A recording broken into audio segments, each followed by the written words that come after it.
further ado, let's open and call to order our monthly meeting, the first Monday of every month at 1 o'clock. If I could have a roll call, Dave Brennan is here. Melinda Mayer is here. Terrence Mitchell is here. Jean Craig Pepper not here, not online. Chuck Scalise not here, not online. Mark Tannenbaum here. That makes a quorum. I think in the audience, of course, we have Aaron. Jacqueline is here. And Matthew is here. Cooper is here. Steve is here. It's good to have you all here. Let's open the meetings. So let's have an approval of last month's minutes. Did everybody get them online? I did. I guess there was an issue about sending them out to people and receiving them. I received it. I don't know if there was a problem, but I got it. I would say I do approve the minutes if anybody else has any questions about it. Linda, did you get the minutes? I didn't attend the meeting, and Okay. so I couldn't tell you. Review the minutes, right. I understand. I would accept them if there is no amendment to it or complaint or contrary voice. Did you propose? 'Cause I'll Yes, second. I propose that we accept the minutes. Okay, I'll second. We have let's all those in favor? Aye. Aye. Any opposed? Nay. So we have an approval of the minutes. I didn't bring this part to me. I brought this part, and I did not bring this part to me. So there you go. Thank you. So was there any additional public correspondence? No. No. So we have new business. So we have hearing and actions on historic nominations. We have the former foreman block of 1013. Hey, Mr. Scalise is joining us. Thank you so much, sir. Apologize for my That's tardiness. right. And we just amend the rostrum of those who are attended. So with the foreman block at 1013 and 1015 State Street in Erie, Pennsylvania. We're including, should we do them one at a time? You want all of them stated? Just do them one at a time? One at a time. Please. So let's start with that first. Do we have a hearing for this? Mm-hmm. And who is speaking for this? I will present. Thank you, Matthew. That used to be a movie house.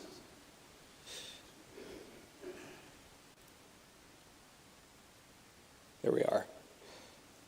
Sorry. New seat, new, everything new, right? Yes, so exciting. So we received a nomination for the foreman block, and that is on screen here.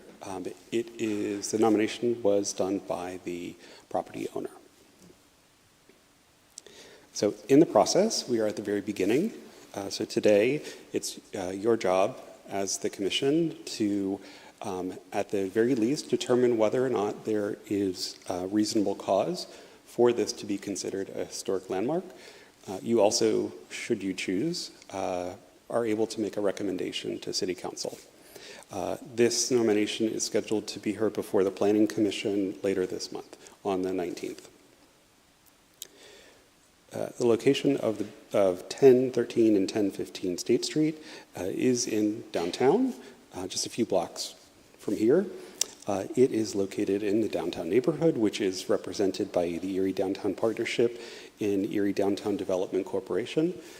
Both were notified of this nomination, both expressed support, even though they were unable to attend today.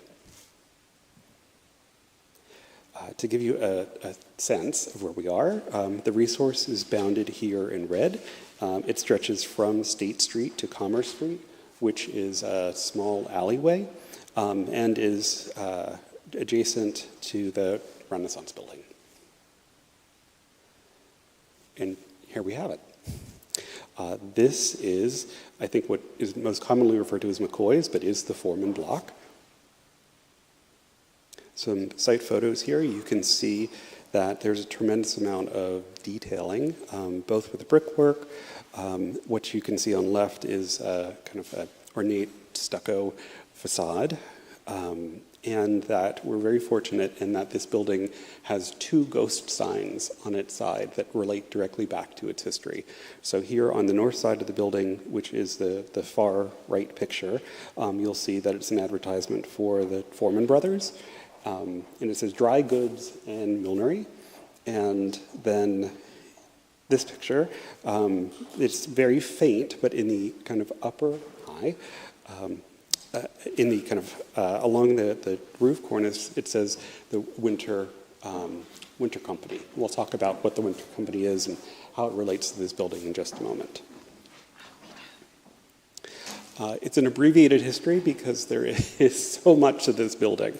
But in view of the criteria under which it's nominated, all of the kind of machinations and different chapters that this building has had doesn't tie directly into the significance. So the Foreman building, or Foreman block, was constructed in 1885. It was owned by the Foreman brothers, and the first floor operated as commercial and storefront space. The second floor operated as rental office space. We would consider them today more like flex office. So they had individual offices that were built in. Companies could rent each of those different kind of units.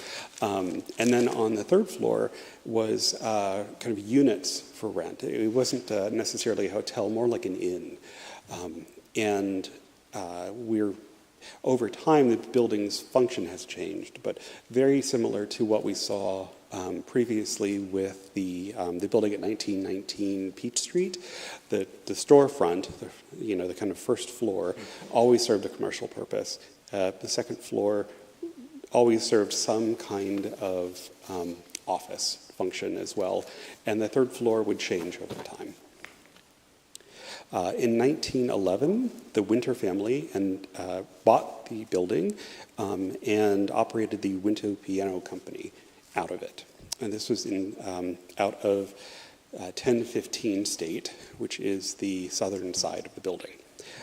You'll see in some subsequent photos that there was a tremendous amount of change to the first floor of the building that branded it as the Winter Company. They owned the building for a very long time. So it wasn't until 1981 that they ultimately sold the building. Over the course of the next several decades, it changed hands multiple times. The building was actually went through a period of divided ownership as well, where 1013 was owned by kind of one company, 1015 was owned by another. Now it's all, once again, owned by one individual.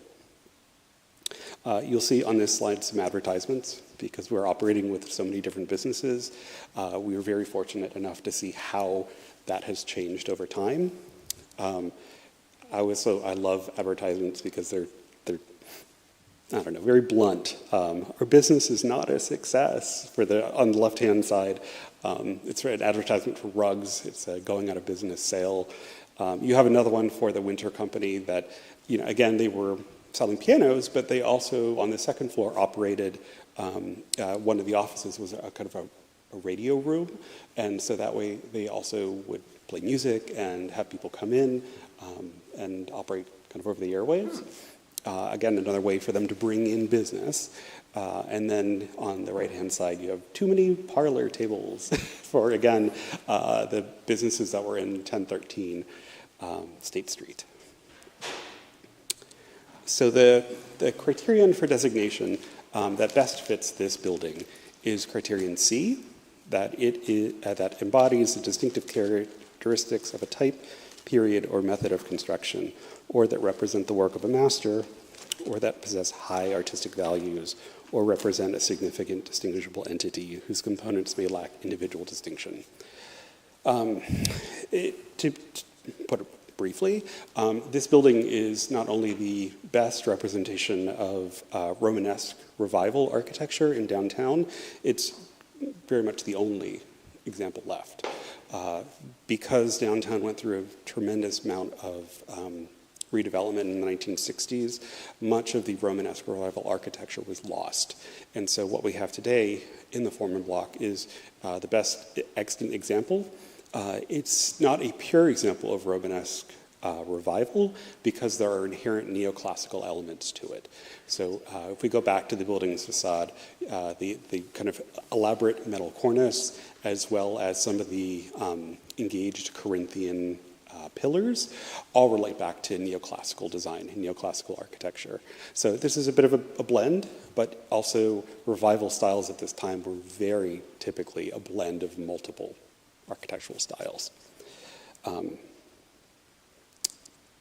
we're talking about integrity of the building, whether or not it basically looks and can be recognized as when it was first constructed. What you have on right is the oldest, although undated, photograph of the building itself. You can see just behind the kind of walk-over sign is the Foreman block.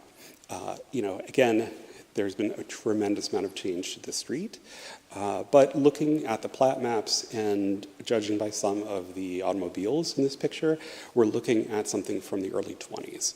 So this is roughly 20 to 30 years after its construction. Location remains the same. The design largely remains the same, even though the first floor has changed over time. Although our purview doesn't relate to the interior of buildings, it's important that when you're looking at integrity, especially with this particular building, there are elements that speak directly back to its past. And it has an exceptionally high degree of historic integrity. What you see here is on the left-hand side is the grand staircase. So this leads you from the first floor to the second and third. And what you can see kind of on the right-hand side of that picture and immediately in front of you is an example of an office space. And then on the right-hand side is a picture of what that office space looks like.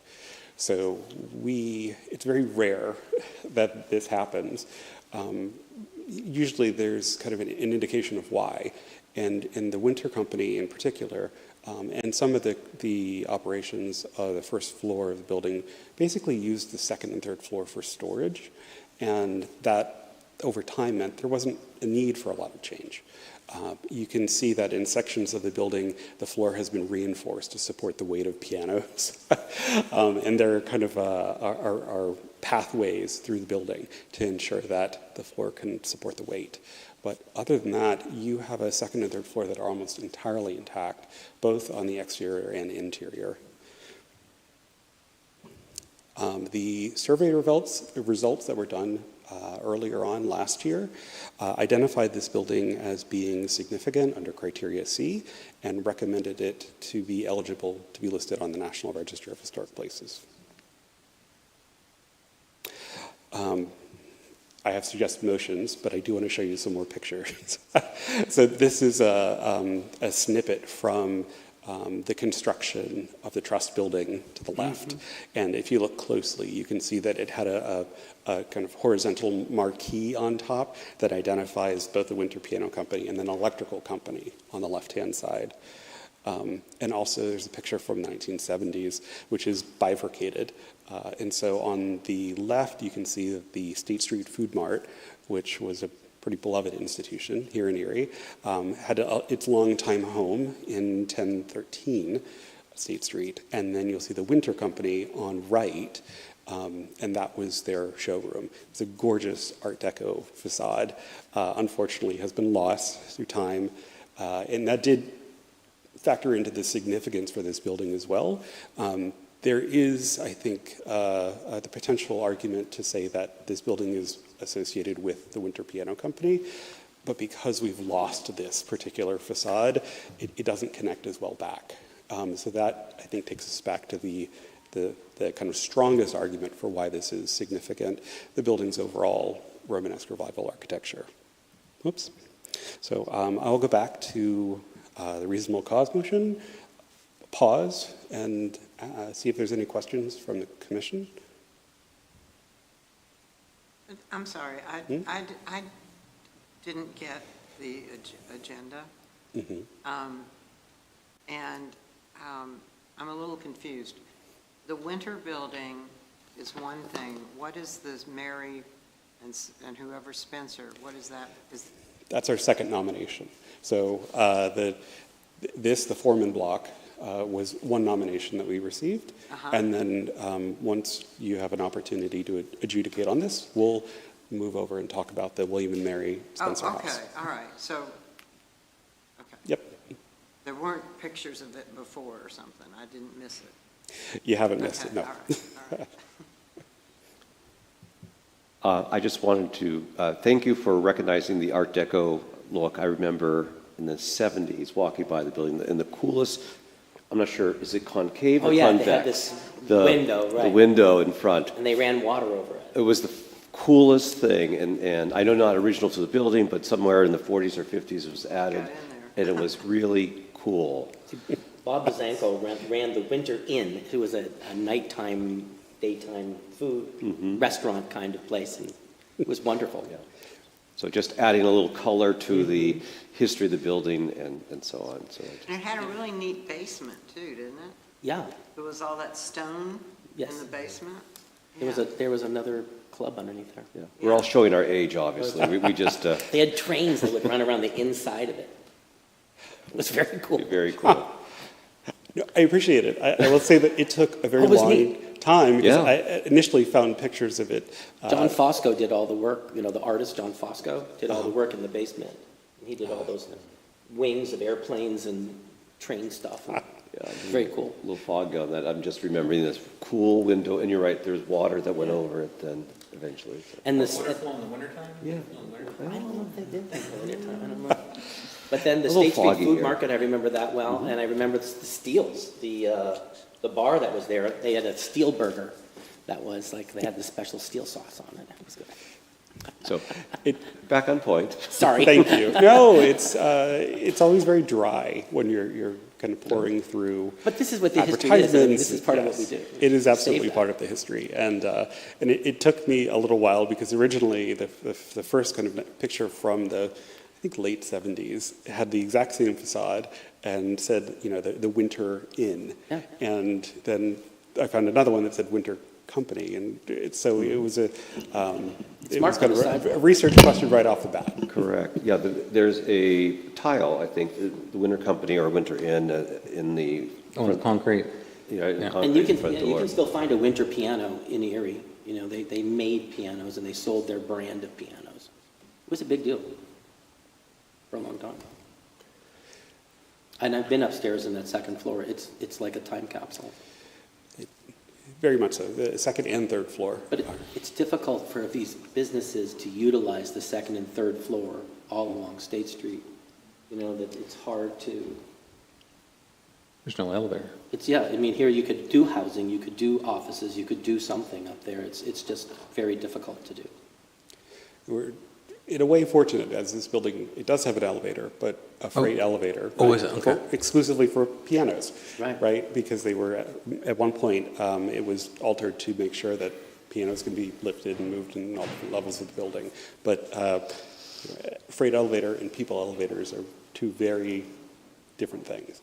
So, Would anybody like to suggest a motion and then have it seconded? Or is there any other discussion that anybody's opposed to having this done? Would anybody like to read that suggested motion? I move to accept it. Well, let's read. So the suggested motion is that, There's a script. It was scripted. It's an Oh, I-10. I'm sorry. that's right. I Oh, moved how to- go ahead. There you go. Okay. I move we determine there is reasonable cause that the Foreman Block meets the qualifications to become the City of Erie Historic Landmark as it conveys significance under criteria C and holds sufficient historic integrity. would anybody care to second that? I'd be very happy to do so. Wonderful. We have a nomination and a second. Is there discussion about it at this point? Can I then call for a vote? All those in favor? Aye. Aye. Anyone opposed? Then the motion passes unanimously. wonderful. Let's And we have- transition then over to. Keep moving, right?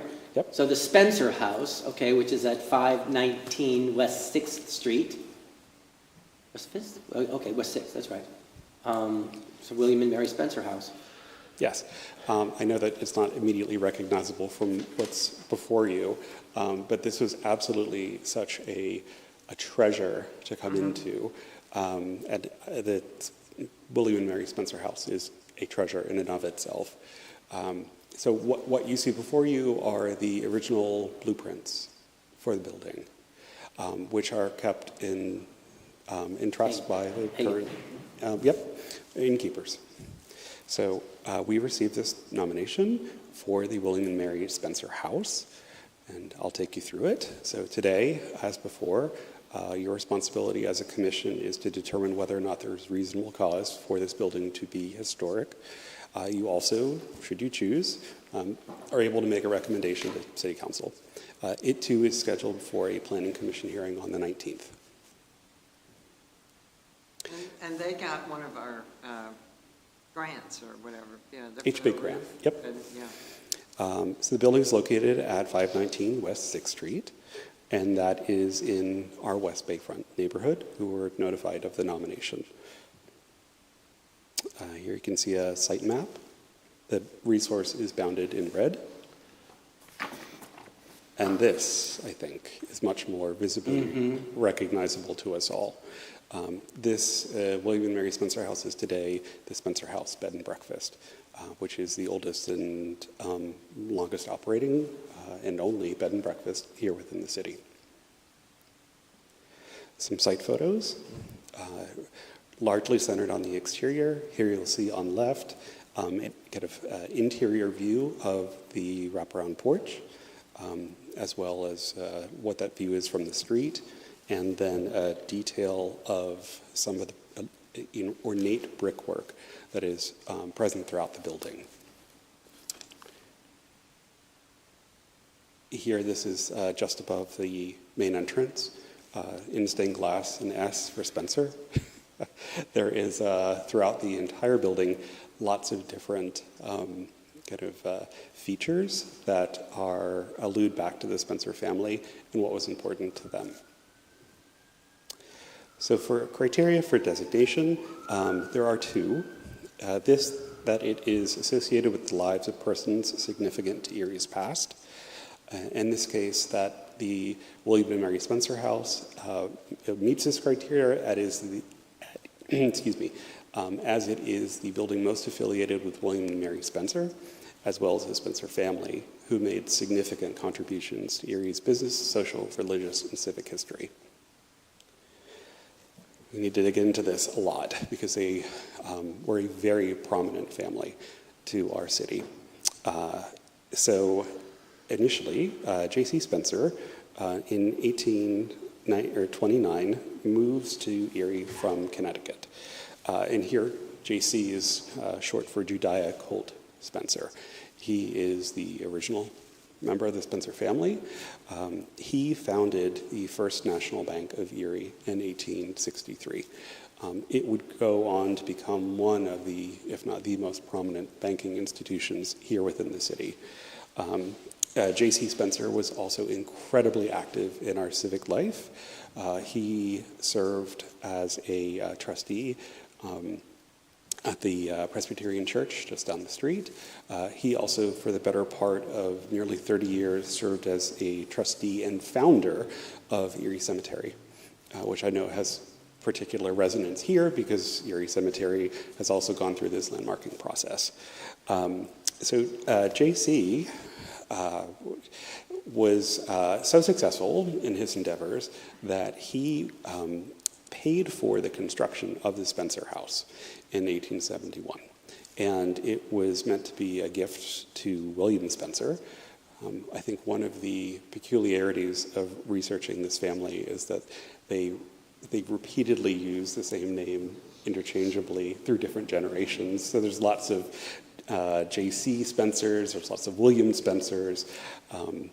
It makes it interesting. I digress. In 1880, William Spencer marries Mary Dupree, who becomes Mary Spencer. And in 1885, J.C. Spencer passes away, and William Spencer then assumes the head of the banking industry. And from that point on, he also assumes a lot of the different kind of civic responsibilities that J.C. operated at. So he also becomes a trustee of the Presbyterian Church. He serves on the cemetery board as well, but he's much more active in business world. And he becomes vice president of several other industries here within the city. He gets involved in in a telephone company. He's also involved in an electrical manufacturing company. And in this particular house, raises his family. So he has 4 boys, 2 girls, and I will say, although he was tremendously impactful in our city, Mary was as well. So she was not just a socialite, but somebody who was a strong advocate for progressive causes. And what we see throughout kind of the social papers is that she would use both the house and her lawn for not only entertainment functions. They'd always have a kind of supper and coffees out on the lawn for members of the church, but she would also use that exact same space to raise funds for different causes that were important to her. We see her involved very much with the Women's Club here in Erie. She also was the founder and longtime president of a needlework guild, and this was an organization comprised entirely of women who would, out of her home, knit.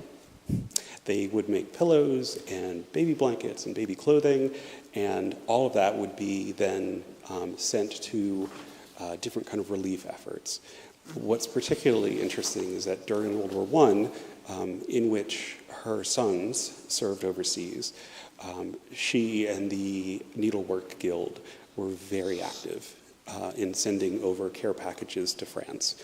And there's a lot of correspondence from different churches and different organizations in France, especially in St. Quentin, thanking Mary Spencer for her work, as well as the other women as part of her group. We also see in the social pages that she would entertain suffragettes and people who would speak to the suffragette movement in her house. And there's also, we were very blessed to have lots of different records of her descendants that would talk about her and talk about what she was like and what her life was like. One of the things that I found particularly interesting that seemed to kind of blossom over the past couple of days is that she was well noted for driving around Erie in an electric car. And so, we not only have a recollection of that from her grandson, but there are advertisements in the paper where she is selling her electric coupe. It's kind of a peculiarity. And then just as I was saying earlier, the New York Times this Sunday ran an entire section on electric vehicles at the turn of the 20th century. And so it's kind of opened up this really peculiar and fascinating kind of window into our past. There is kind of a subtext to that as well. So in some of these social advertisements that we see for the Spencer House, we see that there is parking for bicycles, and then her kind of use of electric cars. These are all things that, in a very kind of low key, very subtle way, indicated that women were kind of moving forward with the progressive movement. Bicycles were a form of independence for women. Electric cars were as well, because you could start them yourself. You didn't require assistance. You wouldn't break your hand in turning a crank. So it was electric cars as well as bicycles were all something that became an emblem for the women's rights movement. And usually that when you see kind of references to that as you're going through and researching history, it's an indication that she was very outspoken and very much dedicated to women's rights. So I digress. Mary's a fascinating character, as is William. The house has changed relatively little. The porch was added after she was married to William in 1888. William Spencer passes away in the house in the 1920s. She continues to live in the house for the next decade. But she very much continued on with her social life and social obligations. She also traveled a tremendous amount in the 1920s. There's reports of her going to Europe, going to Hawaii, going to China. She she didn't rest for a moment. She too would pass away in the house in the 1930s, but the house would remain in the Spencer family well up through the 1980s. One of her children would continue to live in the house until he passed away in the early 80s. The house sat relatively vacant for the better part of a decade. And then in 1991 is when Keith and Patricia Hagenbook acquired the house and turned it into a bed and breakfast. And in August of 2018, our current innkeepers, as well as those that brought the nomination forward today, Steve and Lisa, still are operating that same bed and breakfast. So, wonderful history. Kind of dig into it a little bit because there's also a bit of a peculiarity I like to point out. So the First National Bank, which is depicted on the picture at the left, the building that's farthest to the left, it does have a connection back to the Spencer family. That's the bank. During the 1960s and 1970s, when State Street was unceremoniously demolished for urban redevelopment, this is one of the ones that wasn't spared but was moved. So the facade of the bank On 26? Mm-hmm. Yeah, okay. Exactly that. Yeah. The facade of the bank was picked up and moved, and now sits behind. The Cochrans did that. Mhm. Oh, yeah. Yep, exactly that. And now sits on East 26th Street, I believe. So even though it's not with us on State Street, it's still with us, which is pretty remarkable. So criteria for designation. The other criteria, we talked about Criterion B, that it's related to William and Mary Spencer. The other is that it embodies distinctive characteristics of a type, period, or method of construction that represent the work of a master or that possess high artistic values or represent a significant and distinguishable entity whose components may lack individual distinction. The Spencer House meets this criterion as it is an excellent example of 19th century Second Empire architectural design infused with elements of stick and Queen Anne design. Specifically, it's one of the most refined remaining examples of this style executed in Erie by architect David K. Dean. What you see before you is a picture of the interior. The next several slides, which I'll go through and then kind of come back, are all pictures of the building's interior, which, as you can see, has an incredibly high degree of historic integrity. The location, the design, the materials, workmanship, all largely remain the same. There have been some kind of minor additions, minor losses over the years, but overall, especially considering the building's interior, it has an exceptionally high historic integrity. Well, it's never been turned into anything but, I mean, it's still a house, It is. and it's great. We are very fortunate to have it with us. The building itself is part of, or a contributing resource to the 6th Street Historic District, which is a national district. It hasn't been considered for individual eligibility, but very clearly it could stand on its own merits as an independent landmark. Here, well, again, a suggested motion. Before we get there, I'll show you some more pictures of the interior. So what you see here is kind of several different common spaces, both the library, the entryway, and parlor. And then here's that parlor. And I'm too far. So let's go back to determination of reasonable cause. Before we move forward with it, I will put a sock in it, see if any of you have any questions. And we'll also point out that we do have one of the innkeepers here with us today who's able to answer any questions as well. Steve, do you have anything that you'd like to talk about? Yeah, please do. And do you live in the house, Steve? Yes. Yes, my wife and I both live there, and we're pretty fortunate that it's been maintained over the years by many people prior to us. We're the fourth innkeepers, so we're pretty blessed that the Hagenbooks especially took the time and effort to preserve it to what it is today. But it is a wonderful, beautiful structure. I'm sure many of you have seen the outside of it. Maybe some of you have seen the inside of it. I'd certainly welcome you if you want to see the inside of it, to give us a call. We'd be happy to show it off. We'd love to share it with the community. But it really ceases to amaze me. I mean, the work Matt's done has been great. I've picked up some more information from him on the history of the house, but the amount of it that is still original, woodwork, there's tiles that are original. I know you guys are mainly interested in the exterior, but the interior as well is very original, which we get comments from our guests very often when they come in, just from the outside, but then when they come in the inside, they're just in awe of all this beautiful, intricate woodwork that was all done by hand and still exists in excellent condition today.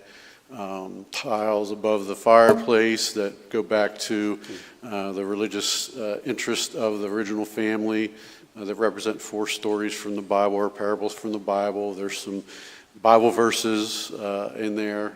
So it's a very unique structure, I think, in Erie, and I think definitely deserves to be recognized as a landmark because of the family's history here in Erie and what they meant to the city and its growth over the years, as well as the house itself. It's a really beautiful structure, and the fact that it's very much original is just pretty outstanding, especially these days when you see a lot of structures like that that are falling apart or no longer exist because they've been torn down. And so I think it's definitely worth, and I certainly appreciate your consideration. And again, I just want to express, Matt, I really appreciate the work he's done. We've learned some things from the history just from his digging, especially the Mary side of things. We knew more from William and his son JC, but we knew a little bit about Mary, but he's definitely brought some renewed interest on our part of Mary. So I just really appreciate your consideration and hope that you find it's of value as well to recognize as one of Erie's landmarks. Thanks.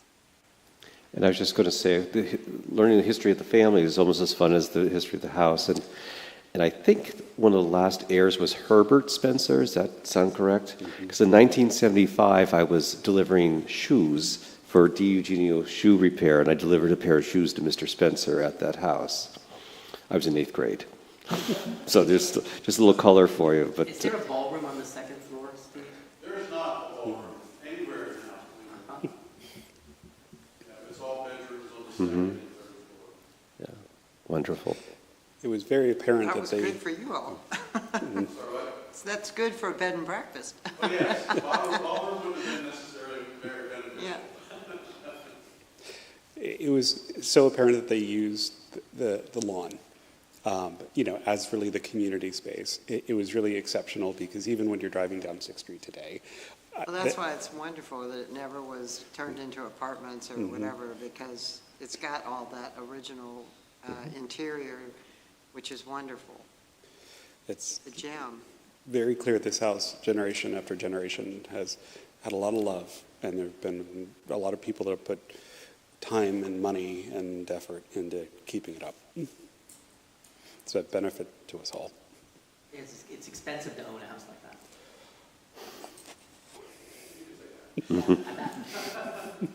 Your repairs are not cheap, I can't especially even, to the sleeper. I was going to ask about that. That's great. Would anybody care to suggest the motion as read on the screen? I'll do it. You're welcome to do it. I love that house. She's got good eyes. There you go. So if you would read that off, please. I move that we determine there is reasonable cause that the William and Mary Spencer House meets the qualifications to become a City of Erie Historic Landmark as it conveys significance under criteria B and C and holds sufficient historic integrity. Terrence, would you care to second that? I would. There you go. All those in favor? Aye. All those opposed? Hearing none, motion passes. And Thank you. if you Thank for your so extensive choose, work. I mean, that was fascinating. That's like Colt Road and all that stuff, just, that's that Colt, right? Yeah. yes, they very, very deep roots here within our city. All that. And So he did Colt Station also, right? Because Colt Station Road Yes. is, just- that's, there's, where he originally came. yeah. but if you so choose, you're also welcome to make a recommendation to City Council. Remember, there's a bifurcated process. The first part is finding that there is reasonable cause. The second part is if you'd like to make a recommendation to council to move Would it anybody forward. care to make a recommendation that it appears before City Council? I would be happy to do that. Anybody would like to second that? I'll be happy to second. Thank you, thank you. We have a motion and acceptance, and all those in favor? Aye. Aye. All those opposed? Hearing none, motion carries. So we'll recommend that to City Council. Did we remember to do that on our first one, or should we do that in hindsight? I don't know if we did two votes. Could I go backwards then and recommend on the property on State Street, Yes, absolutely. the winter property, can we recommend that that is also presented before City Council? I would also bring that forward if anybody would like to second that. Oh, okay. Can you turn your? Oh, I'm so sorry. Yeah. My mistake. Thank you. I would also like to have that seconded if possible. Thank you. Mr. Brennan seconds that. So all those in favor of taking the State Street property and offering that to City Council for a recommendation, say aye. Aye. Aye. All those opposed? Motion carries. Thank you. My pleasure. Just quickly, I think something similar happened with the nomination form. On page 11, it was just a copying paste error. So you'll see on page 11 of the former, and in any case, the first building that we looked at, page 11, you're going to find it has there's a photograph that has a caption for the Spencer House, B&B. Thank you. Just a copy and paste error. Thank you. Technological issues do seem to be the theme It can today. happen. Appreciate that. Right then. Think of all the time it saves us. That takes us to item 3. So public comments, Erie Municipal Building, the Erie Municipal Building and National Register nomination. So this brutalist style building in which we find ourselves. What's the new information? It is a bit of a transition to go from the Okay. William and Mary Spencer I know, House it's an to this amazing, building. and look yeah. what we can do now. But yes, the nomination is currently going before the State Historic Board. That will be on June 2nd, Tuesday. So our obligation as a certified local government is to ensure that there is time and space to hear any public comments that might have for the Erie Municipal Building. So what I would suggest is this time put a This call out to opportunity. see if there's anyone that wishes to speak for, against, or have any comment on the building itself. Would anybody like to make a comment on this particular building? And how much we wish the other building that was here before this building was here? No, sorry. Well, it is a good representative of the style at the time and what was cutting edge. Yeah. It's not my favorite building in Erie, I have to say. But I acknowledge that it was representative of what was then a very chic Yeah. architectural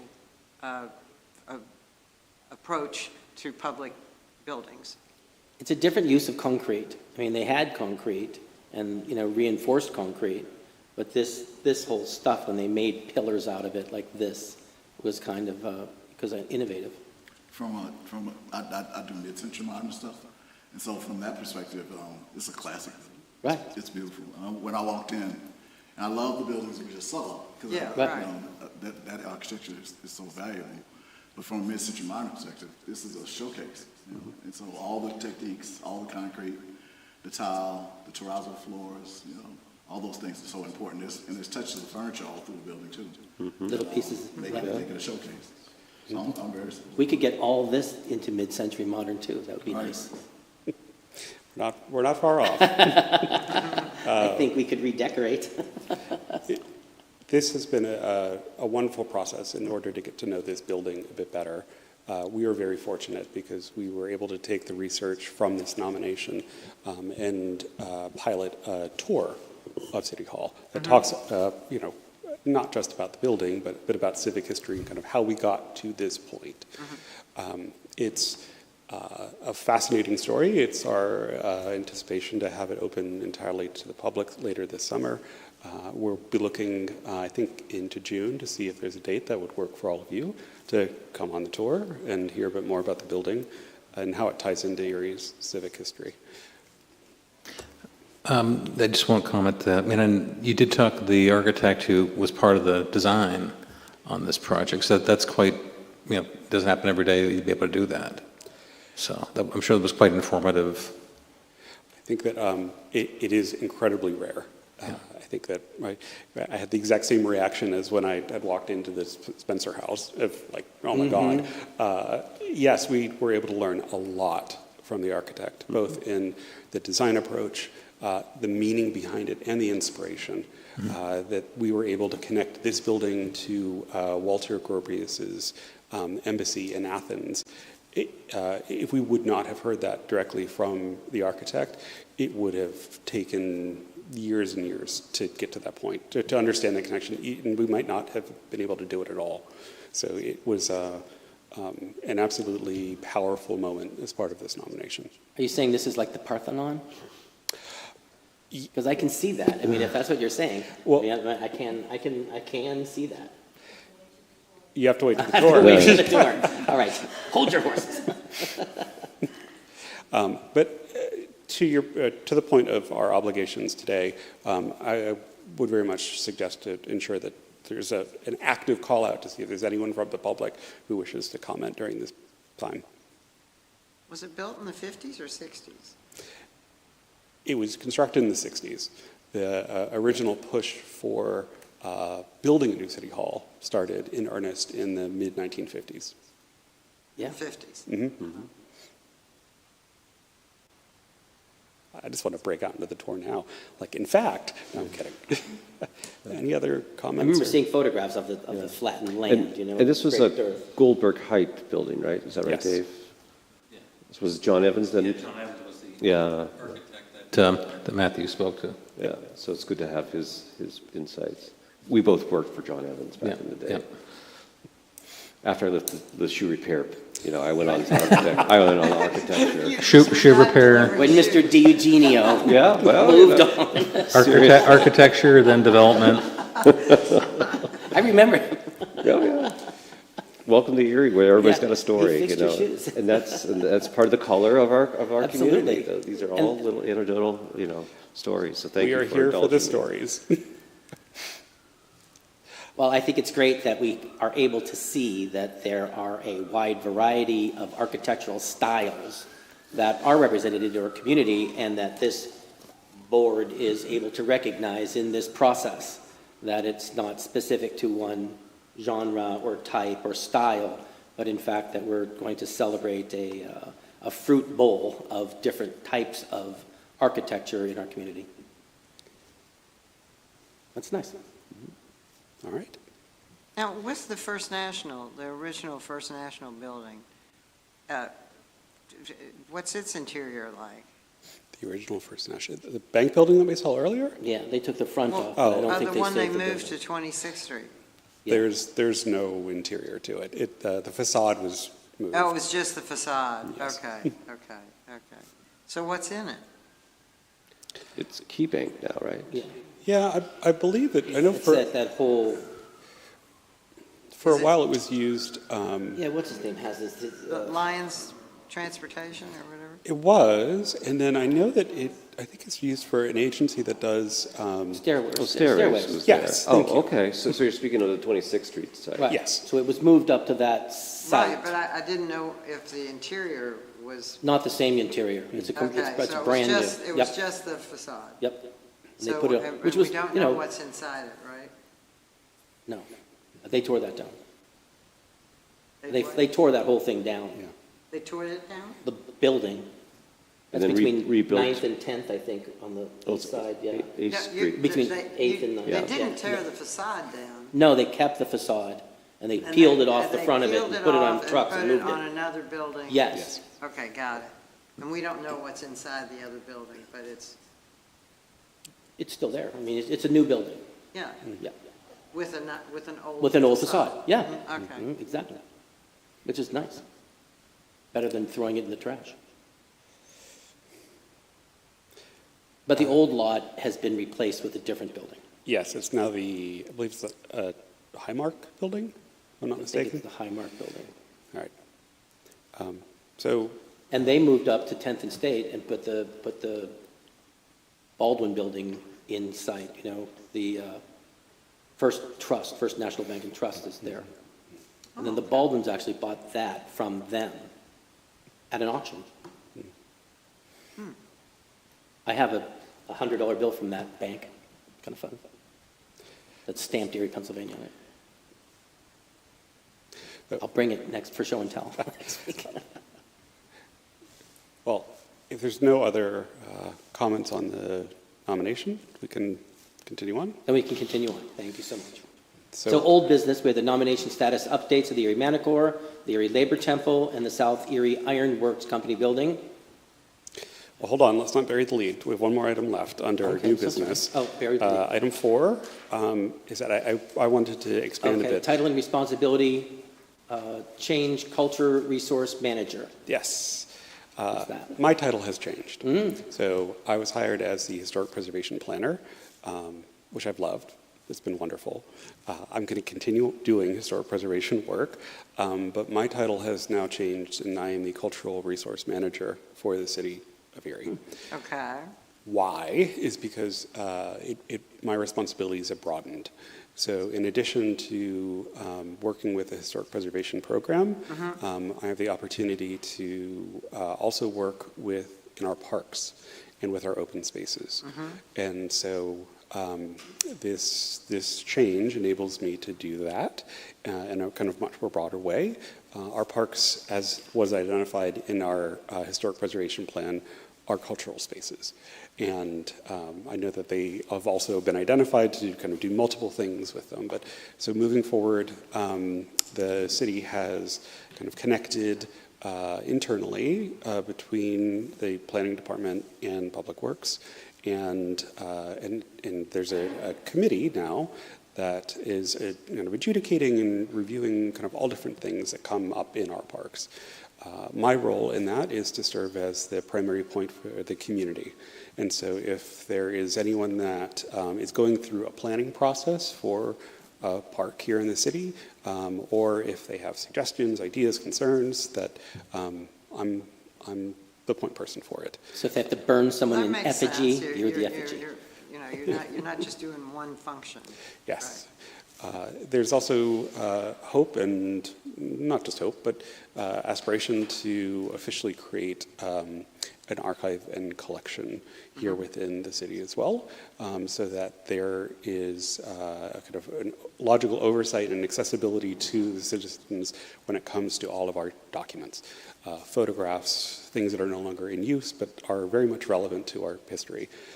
And that's something that we'll be looking to expand over the next year or two as well. So cultural resource management seemed like a bit of a better fit to encompass kind of all of these different things. But functionally, nothing has changed. I still am within the Bureau of Planning and Zoning. I still report to our bureau chief, and I will still be serving all of you as the primary liaison for the HRC. Congratulations. Thanks. I hope they doubled your salary. It's an So honor old. to serve. It's an honor to serve. So on old business, we have the nominations and the updates of the Erie Manticore Club, the Labor Temple nomination, and the South Erie Ironworks Company, which is currently owned by the Sisters of St. Joseph Neighborhood Network. Moving very quickly, the Menor Corps has a public hearing before City Council scheduled for this coming Wednesday, the 6th. The Labor Temple is scheduled for a public hearing before City Council on Wednesday, May the 20th, as is the South Erie Ironworks Company building. So they're all moving through the system.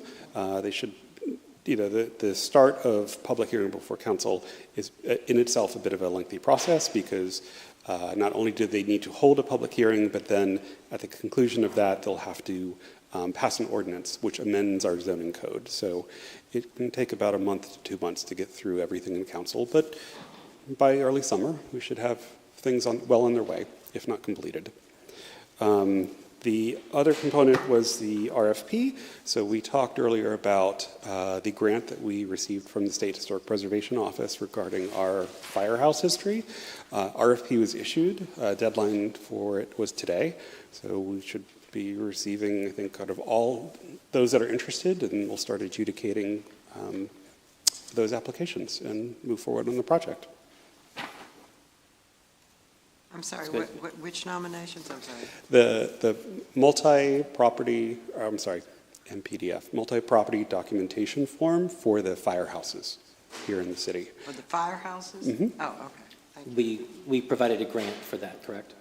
Yes, we received a $25,000 grant, and we are matching that in order to move forward with the project. Great. Good for them. It's a great museum. Anything else on old business? Our sixth item on the agenda from the Bureau of Planning and Zoning updates. Ms. Fry. I have nothing today for the good of the order. Thank you. so much. City of Erie Historic Review Commission, I guess that is it. Executive Director's snippet. Aaron, do you have anything that needs to be said at this time? No, Aaron's not with us I'm sorry. today. He was, I believe, attending a conference in Harrisburg, if I'm not mistaken. So, I know, I confused you. I got that. No mistake. If there's nothing else for the good of the order, does anybody else in the commission like to say anything for the good and the good and the order? No, this Either is, one. This is fun. This is a good. fun one, isn't it? This is good stuff. I know. It's telling It's no zoning board.